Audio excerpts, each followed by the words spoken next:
우리가 본 주님의 영광이라는 제목을 가지고 함께 은혜 나누길 간절히 소망합니다. 사람은 무엇을 보느냐에 따라 어떤 방향성을 가지고 살아가느냐에 따라서 그 인생이 달라지는 것을 우리는 볼 수가 있습니다. 어디를 보느냐가 굉장히 중요한 것 같아요. 무엇을 중요하게 보느냐도 굉장히 중요한 것 같습니다. 어떤 것을 보면서 따라가느냐에 따라서 우리의 삶의 길이 달라지기 때문입니다. 우리가 어린 친구들에게, 우리의 자녀들에게 좋은 친구 만나고 좋은 선생님, 좋은 스승을 만나라고 하는 이유도 그러한 이유이기 때문일 수도 있습니다. 우리 자녀들이 나쁜 친구들, 세상에서 또 말한다면 좀 안 좋은 친구들을 만나게 된다면 그 친구들을 보고 따라가게 되는 것이죠. 그런데 그런 문제만 있는 것이 아닙니다. 우리가 세상 가운데에서 어떠한 성공의 방향성만 놓고서 보았을 때 성공하는 것들만 우리가 보고 따라가게 된다면 우리의 삶도 그것에 맞춰서 우리는 살아가게 될 수도 있다는 것이죠. 말하자면 어떤 이는 성공을 바라보면서 살 때도 있습니다. 또한 어떤 이들은 사람의 인정을 받는 것을 바라보며 살기도 합니다. 또 어떤 사람들은 자녀만 보며 사는 자들도 있습니다. 또 어떤 이들은 젊은 시절의 그 사진을 보면서 지나간 세월을 보고서 또 마음 아파하기도 합니다. 어떤 이들은 불안한 내일을 보면서 근심 속에 살아가기도 합니다. 우리의 시선이 어디로 두느냐에 따라서 우리의 삶의 질과 방향성이 달라진다는 것이죠. 성경은 우리에게 계속해서 질문하는 것이 있습니다.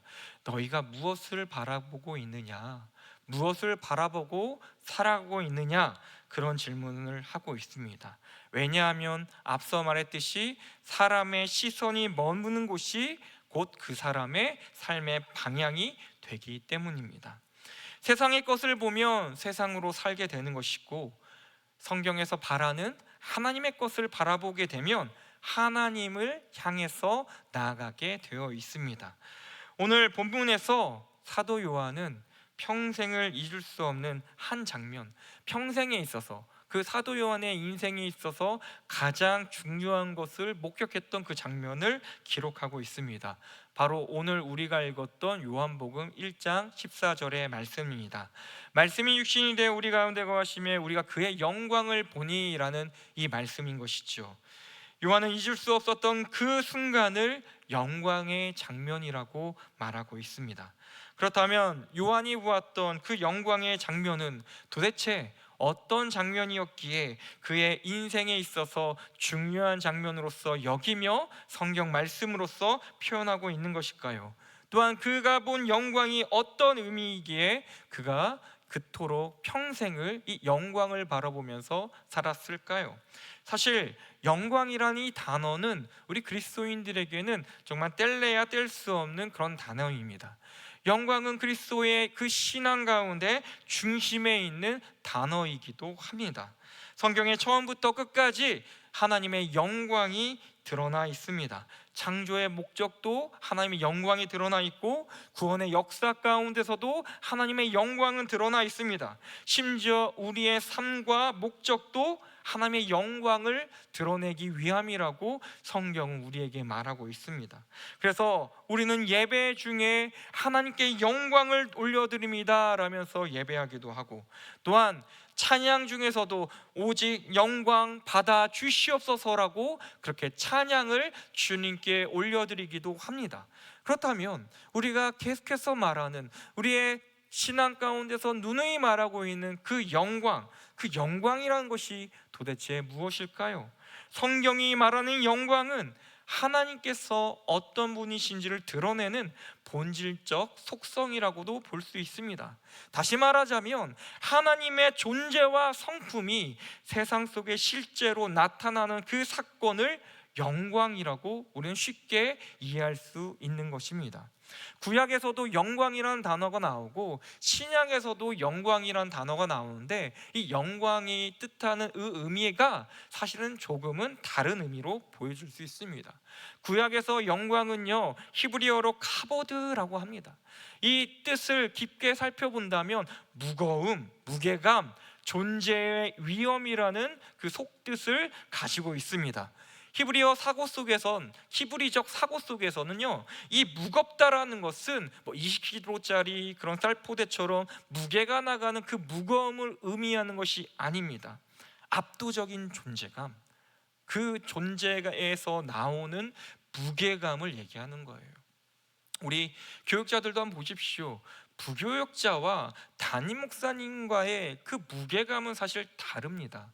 사실 하나님과의 그 무게감으로 비교하자면 다르겠지만 그 차이가 당연히 있겠죠.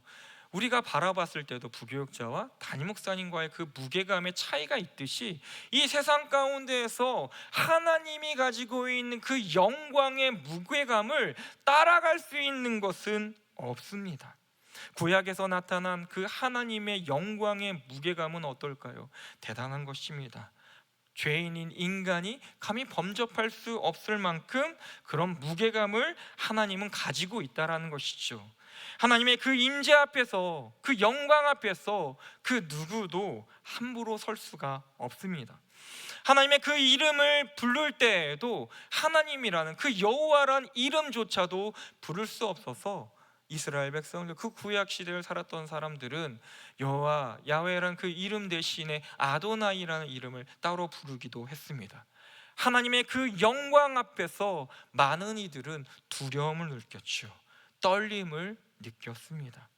시내산에서의 그 영광이 임재했을 때를 우리가 살펴본다면 이스라엘 백성들이 느꼈던 그 영광의 중압감과 두려움을 살펴볼 수가 있습니다. 출애굽기 24장 17절은 이렇게 말합니다. 산 위에 여호와의 영광이 이스라엘 자손의 눈에 맹렬한 불같이 보였고 라고 말하고 있습니다. 하나님의 영광이 맹렬한 불처럼 보였다는 거예요. 우리가 불을 보잖아요. 우리가 어렸을 때 소꿉놀이 했던 그런 불이 아니에요.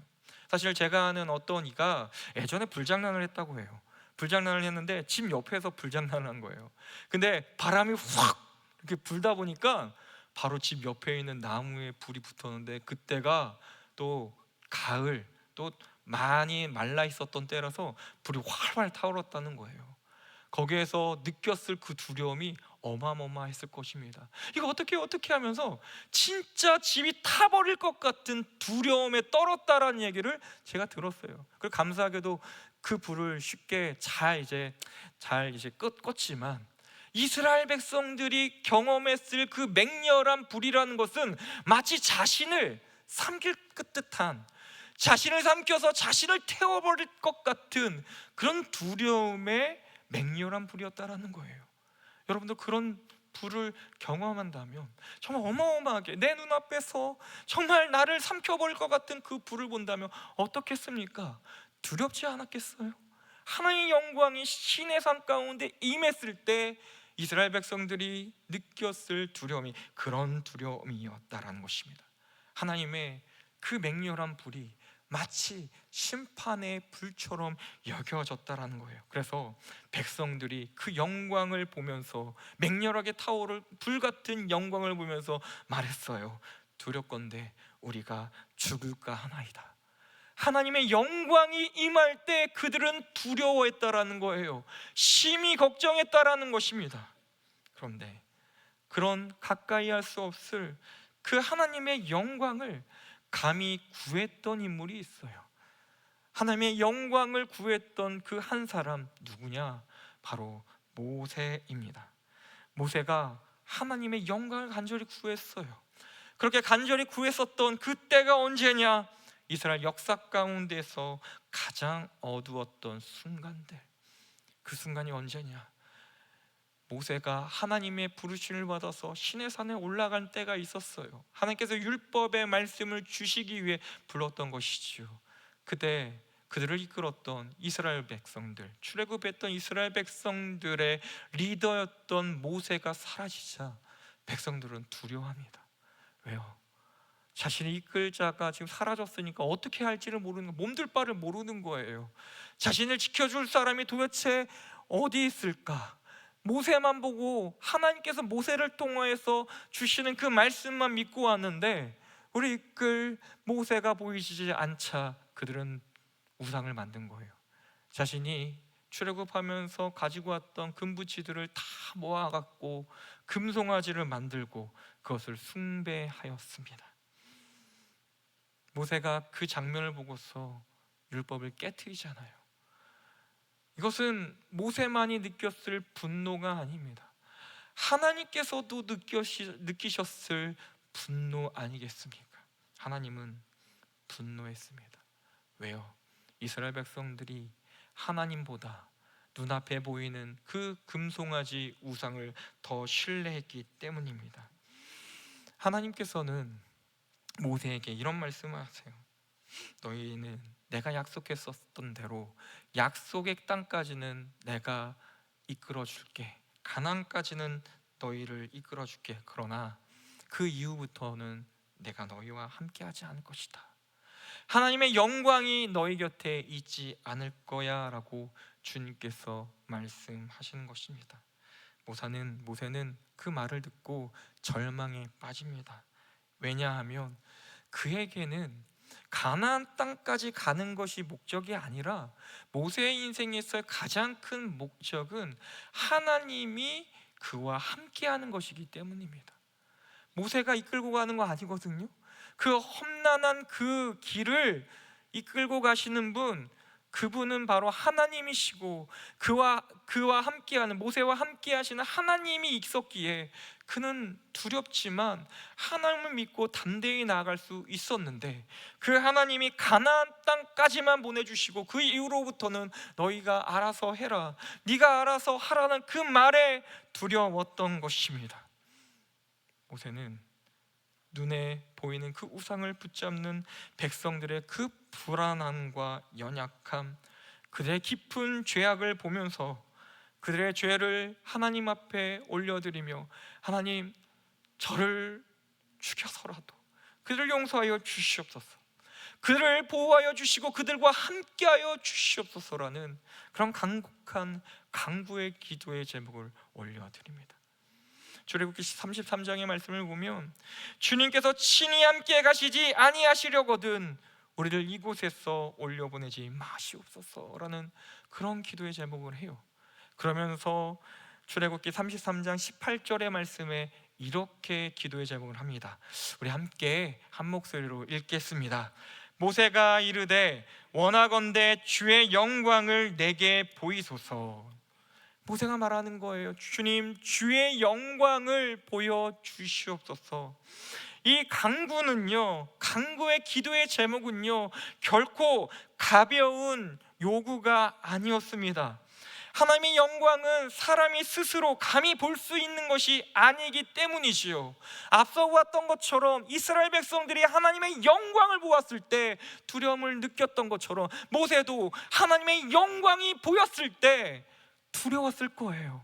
걱정이 되었을 거예요. 왜냐하면 하나님의 그 영광 가운데 죄는 앞서 서 있지 못하고 그 빛이 비춘다면, 그의 영광을 직접 보게 된다면 죽을 수밖에 없을 죄인이기 때문이에요. 근데 모세가 하나님께 주님의 영광을 보여달라는 것은 진짜 보여달라는 그런 의미라기보다는, 하나님, 주님의 영광이 나와 함께하여 주시고 주님의 임재하여 주사 나를 떠나지 말아 주시옵소서, 하나님 나를 주지 마시옵소서라는 그런 간절한 고백이 하나님의 영광을 보여주시옵소서, 나를 떠나주시 마시옵소서라는 그런 고백이었다라는 것입니다. 하나님의 영광이 떠나면 그의 인생의 길을 잃어버린다는 것을 모세는 알았다는 거예요. 가나안 땅에 아무리 풍족한 젖과 꿀이 흐르는 그 길 가운데 우리가 있을지라도, 풍족한 물질이 있을지라도 하나님이 떠나신다면, 하나님의 영광이 떠나가 버리신다면 그것은 빛의 밝은 빛 가운데 있는 것이 아니라, 물질과 돈은 있을지라도 그 눈이 가리워진 인생이라는 것은 모세는 알았던 것입니다. 하나님의 영광이 임재하여야지만 광야 가운데서도 어둠 가운데서도 빛을 따라갈 수 있을 것이고, 그 삶 가운데서도 주님의 그 뜻에 따라서 살 수 있기에 절박한 심정으로 주님 영광을 보여주사 우리를 떠나지 마시옵소서라고 고백하는 것입니다. 하나님은 모세의 간절한 그 기도의 제목을 아셨습니다.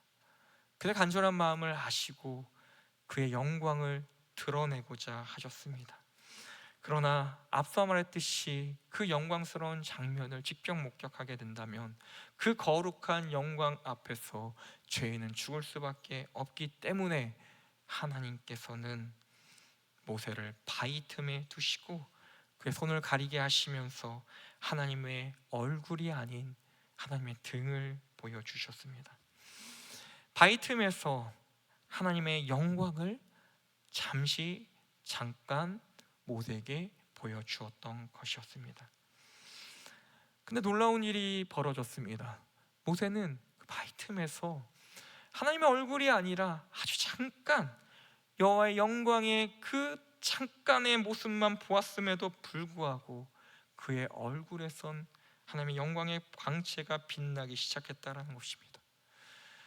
모세가 주님의 영광을 보고 이스라엘 백성들을 만났을 때 이스라엘 백성들은 감히 모세를 볼 수가 없었습니다.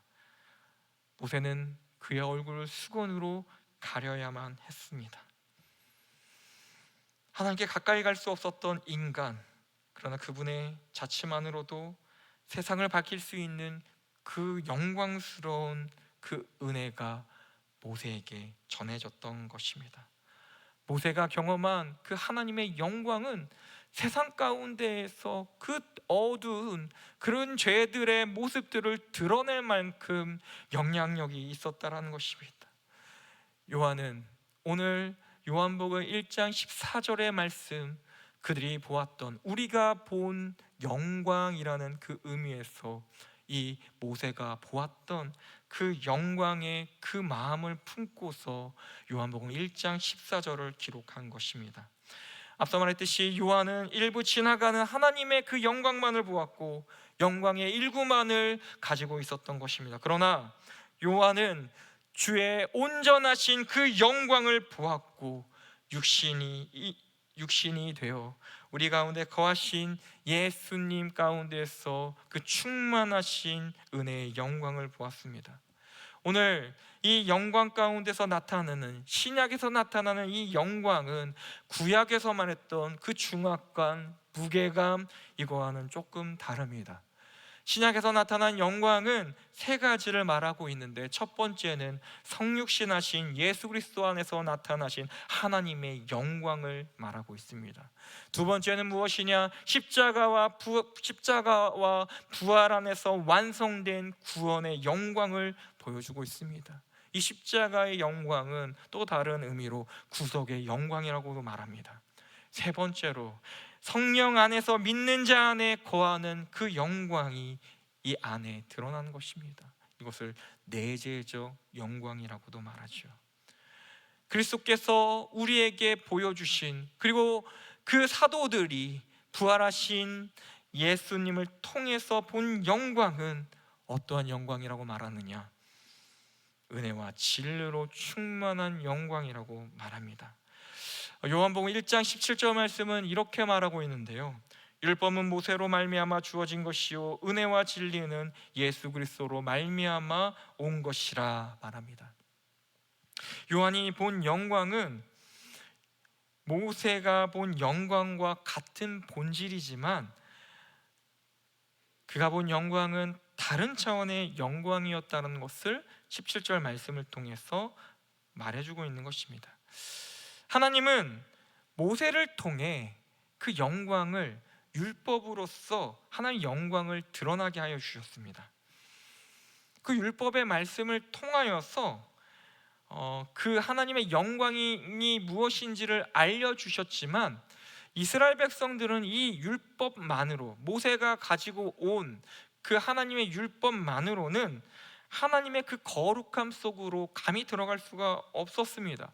왜냐하면 율법은 죄인된 그 모습만 보여주고 거룩한 삶은 이렇게 살아야 한다라는 기준만 보여주었을 뿐이지 이스라엘 백성들의 그 삶을 바꾸어 줄 수 없었기 때문입니다.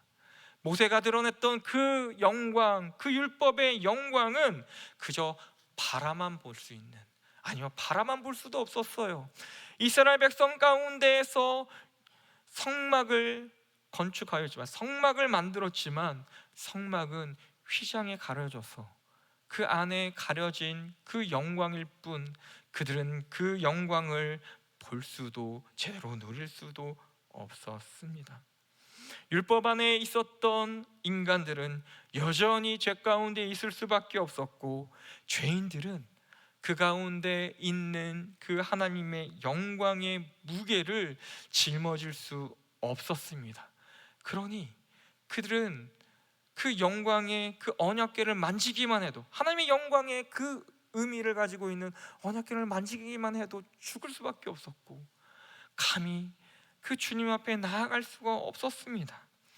하나님의 영광은 그저 눈으로 보는 빛이 아니라 그의 거룩한 무게가, 그 거룩한 영광의 무게가 정말 어둠 가운데에서 정말 짓누르는, 아무것도 누릴 수 없는 그런 아픔으로, 가질 수 없는 그런 영광으로서 그들은 어려워했었던 것이라는 것입니다. 그래서 율법은 하나님의 영광을 보여주는 역할까지밖에 못했어요. 아, 영광은 이런 것이구나. 하나님의 영광은 거룩한 것이고, 우리가 감히 갈 수 없는 두려운 것, 범접할 수 없는 것, 그 영광을 누리게 하는 길은 그 모세 때, 구약의 때에는 아직 열리지 않았던 것입니다. 그러나 예수님이 오셨을 때 그들이 감당할 수 없었던 그 영광의 그 무게가 은혜로 우리 안에 거할 수 있게 되었습니다. 율법은 죄인을 영광의 앞으로 끌지 못했지만 예수님, 그 영광의 그 존재 자체이셨던, 그 영광을 육신으로 입으셨던 그 예수님은 그 죄인을 십자가의 은혜로 끌어안아 주셨습니다. 그래서 이제 하나님의 영광은 우리를 짓누르는 그런 무게로서의 영광이 아니라 우리를 살리는 그 은혜의 도구가 되어서 그 영광이 기쁨을 누리게 하게 하였습니다. 그리스도를 통한 그 영광은 동시에 은혜뿐만이 아니라 진리로 충만한 영광이 되기도 하였습니다. 은혜가 우리를 살리는, 우리의 죄인들을 살리는 그 사랑의 따뜻한 손길이라면, 진리는 우리가 다시 넘어져도 끝까지 붙잡아 주는 든든한 기둥 같은 것입니다. 다시 말하자면 우리가 은혜와 진리로서 아버지의 독생자의 그 충만한 영광이라는 것은 은혜와 진리로 가득한 것인데, 그 예수 그리스도를 통해서 우리가 누릴 수 있는 영광의 은혜는 죄인을 안아주시고 그 죄를 대신해서 십자가에 죽으셨던 그 사랑으로서 품어주셨던 은혜라면, 주님께서 우리에게 보여주신 그 진리라는 것은 우리에게 거짓 가운데서도, 세상의 거짓 가운데서도 흔들리지 않을 그런 하나님의 영광으로서 다가온다는 것, 그 진리를 통하여서 하나님의 말씀 위에 설 수 있게 하여 주시고, 그 진리의 충만한 영광이 우리 가운데 임하고 우리가 그 영광의 충만함으로써 보게 되었을 때 아무리 세상이 흔들어도 우리의 마음이 흔들리지 않을 정도로 충만한 은혜의 영광으로서 우리에게 다가온다는 것입니다. 다시 말한다면 은혜가 우리를 살린다면 진리는 우리를 자라나게 하는 그런 은혜의 영광입니다. 은혜가 우리를 품었다면 진리는 우리를 다듬는 역할을 하는 것입니다. 이 일을 통하여서 예수 그리스도를 믿는 그 순간부터 우리와 영원히 주님은 함께 하시면서 하나님의 영광을 누리게 하신다는 것입니다. 그렇다면 오늘 우리가 그 영광을 본다는 것, 요한복음 1장 14절에서 우리가 주의 영광을 본다라는 것에서의 그 영광은 무슨 뜻일까요? 예수 그리스도께서 십자가에 달려 죽으신 그 장면을 우리가 목격하는 것과 같은 것입니다. 우리가 예수 그리스도를 믿을 때 무엇을 믿습니까? 우리가 직접 내가 눈으로 그 죽으심을 보지 않았지만 우리 가운데 거하신 그 성령의 은혜가, 성령의 영광이 예수 그리스도의 십자가를 마치 본 것처럼 우리에게 역사하시는 은혜를 우리가 누리게 한다는 것입니다. 또한 우리가 이 삶 가운데서 주님의 영광을 본다는 것은 무엇이냐? 우리의 예배 가운데에서 마음이 열릴 때 주님의 영광을 볼 수가 있습니다. 여러분, 예배 가운데 여러분들은 영광을 봅니다. 갑자기 예배를 드리다가 눈물이 나올 때가 있습니다. 찬양을 부를 때, 말씀을 들을 때 그 찬양과 예배와 말씀이 마치 나에게 주시는 그 은혜로 다가올 때가 있습니다. 그것은 나에게 감정적으로 내 마음을 울컥하게 하는 것이 아니라 그것은 주님이 나를 만나는 순간입니다. 나를 만나 주시는 영광의 순간입니다. 그것이 바로 우리가 주님의 영광을 보는 순간입니다. 그것이 바로 하나님이 우리에게 영광을 보여주시는 때입니다. 여러분들이 또한 어떨 때 하나님의 영광을 볼 수 있느냐? 여러분들의 진로, 여러분의 삶의 길이 막막할 때 하나님께서는 우리에게 주님의 영광을 드러내 보이십니다. 여러분, 여러분의 인생을 오랫동안 사셨죠. 벌써 40년, 50년, 60년, 70년, 80년, 때로는 영상을 보시는 가운데 90년의 인생을 사신 분들도 있을 것입니다. 오랜 살았죠. 그러나 오늘 우리가 살아가는 오늘은 새로운 인생이에요. 새로운 하루예요. 제가 이제 41살인데 41살에서 오늘의 10월은 제가 처음 살아보는 인생이거든요. 여러분들 마찬가지 아닙니까? 여러분들 마음 가운데에서도 내가 수많은 길을 다듬어 왔지만, 내가 어느 정도의 인정받는 그런 길을 살아왔지만 어느 순간에 내가 잘 살아온 길일까? 내가 앞으로는 뭘 하면서 살아야 되지? 내 미래가 걱정되고 고민하며 살아가는 그 순간이 올 때가 있지요. 그런데 그런 고민을 가지고 있을 때 주님께서 나의 앞길을 보여주시며 또한 나의 걱정된 그 인생 가운데에서 내 마음을 위로해 주시며 내 길을 열어주시고 내가 너와 함께하고 있으니 두려워하지 말라라는 그런 임재를 우리가 경험한다면 그것이 바로 주님의 영광을 우리가 믿음으로써 보게 되는 것입니다. 주님은 우리에게 계속해서 영광의 그 은혜를 부어주십니다. 우리는 두 눈으로 살아계신 그 예수 그리스도의 육체는 볼 수 없지만 우리의 믿음의 눈으로 그 영광을 바라볼 수가 있습니다. 그 믿음의 눈으로 그 영광을 바라볼 때 우리는 느끼는 것입니다.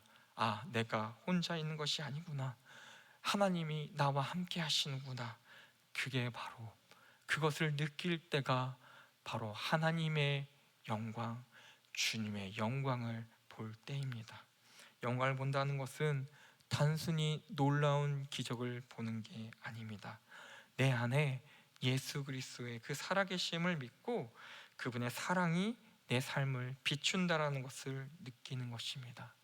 예배 가운데 마음이 뜨거워질 때, 기도 중에 하나님 나와 함께 하신다는 그 확신이 찾아올 때, 그때가 바로 나에게 비춰주시는 그 영광을 바라볼 때입니다. 그러니 여러분 가운데 여러분들에게 비춰주시는 하나님의 은혜와 진리로 충만하신 그 영광을 사모하시고 바라보십시오. 지금도 여러분과 함께 하시는 그 영광이 여러분들의 그 삶 가운데에서 안식처가 될 것이고 또한 앞으로 주님이 오시는 그날, 그리고 주님을 보는 그날까지 여러분들을 안전한 길로, 선한 길로 인도하시는 그 영광의 빛인 줄로 믿으시는 저와 여러분들이 되길 간절히 소망합니다. 기도하겠습니다. 살아서 역사하시는 하나님 아버지, 오늘 우리에게 주님의 영광을 경험하게 해 주심에 감사를 드립니다. 하나님, 우리는 주님의 영광을 감히 볼 수 없을 만큼 타락한 죄인이었습니다. 그러나 우리에게 찾아오신 그 주님으로 인하여서 우리가 주님의 영광을 누릴 수 있게 하여 주셨습니다. 하나님, 그 주님의 은혜가 우리를 살리고 그 진리가 우리를 자라게 하여 주셨습니다. 주님의 영광이 우리의 눈을 열어서 우리의 삶을 통하여서 하나님을 바라보게 하여 주셨고, 또한 하나님의 그 영광의 빛이 우리가 주님의 은혜대로 살 수 있는 깊은 은혜를 주셨습니다. 하나님, 은혜로 주님 품어주시고 진리로 세우시는 그 영광을 우리가 누리게 하여 주시옵소서. 오늘도 그 영광 가운데 머물게 하여 주시며 그 빛 가운데 사는 은혜를 우리에게 허락하여 주시옵소서. 예수님 이름으로 기도합니다. 아멘.